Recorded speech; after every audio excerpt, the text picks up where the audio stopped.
ভাষা শিখলেই জাপানে ১.৫ লাখ টাকা বেতন, কিন্তু সুযোগ কাজে লাগাতে পারছে না বাংলাদেশ। সাবিনা বেগমের হাত ধরে স্বাবলম্বী হয়ে উঠছে অন্তত ২০০ নারী ও পরিবার। জুলাই সনদে মনোযোগ দিচ্ছে সকল দল, আছে নির্বাচন নিয়ে ঐক্যের চিন্তাও। প্রিয় দর্শক, আসসালামু আলাইকুম। জাপান যাওয়ার জন্য টাকা দিয়ে দালালের পেছনে ঘুরতে হবে না, সেখানে গিয়ে বেতন ভাতাও পাওয়া যাবে। বাংলাদেশি মুদ্রায় ১,৩৫,০০০ থেকে ১,৫৭,০০০ টাকা পর্যন্ত। তবে যাওয়ার জন্য জানতে হবে জাপানি ভাষা। ৬ থেকে ৯ মাসের ভাষা শিক্ষা কোর্স করেই যাওয়া যাবে জাপানে। পরে সেখানে স্থানীয়ভাবে বসবাসের সুযোগও রয়েছে। এমনই আকর্ষণীয় সুযোগও জাপানের শ্রমবাজার, অথচ দেশটিতে কর্মী পাঠানোর এই সম্ভাবনা ভালোভাবে কাজে লাগাতে পারছে না বাংলাদেশ। এদিকে সাবিনা বেগমের হাত ধরে স্বাবলম্বী হয়ে উঠছে অন্তত ২০০টি নারী। বাহাদুরপুরের অন্তত এই ২০০টি পরিবার স্বপ্ন দেখছে বড় পোশাক কারখানার স্থাপনের।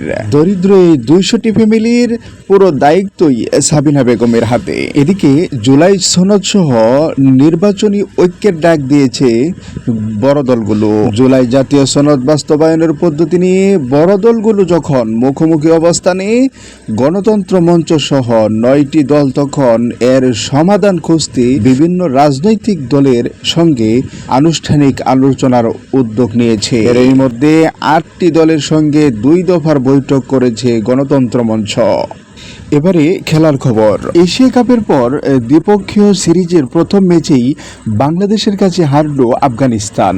গতকাল শারজাতে বাংলাদেশের কাছে ৪ উইকেটে হেরেছে রশিদ খানের দল। এই হারে দলের ব্যাটিং ও বোলিং ২ বিভাগকেই দোষারোপ করেছেন আফগান অধিনায়ক রশিদ খান। আফগানিস্তানের ১৪১ রান তাড়া করতে নেমে বাংলাদেশের উদ্বোধনী জুটি তুলে ফেলেছে ১০৯ রান।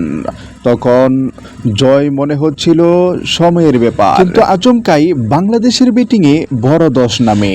১১ ওভার ৪ বল থেকে ১৫ ওভার ৪ বলের মধ্যে অর্থাৎ ২৪ বলে বাংলাদেশের ৯ রানে ৬ উইকেট হারালে ম্যাচে ফেরে আফগানিস্তান। কিন্তু এভাবে ঘুরে দাঁড়িয়েও শেষ পর্যন্ত জিততে পারেনি তারা। প্রিয় বন্ধুরা, চ্যানেলটি সাবস্ক্রাইব করে আমাদের পাশেই থাকুন। সকলকে ধন্যবাদ।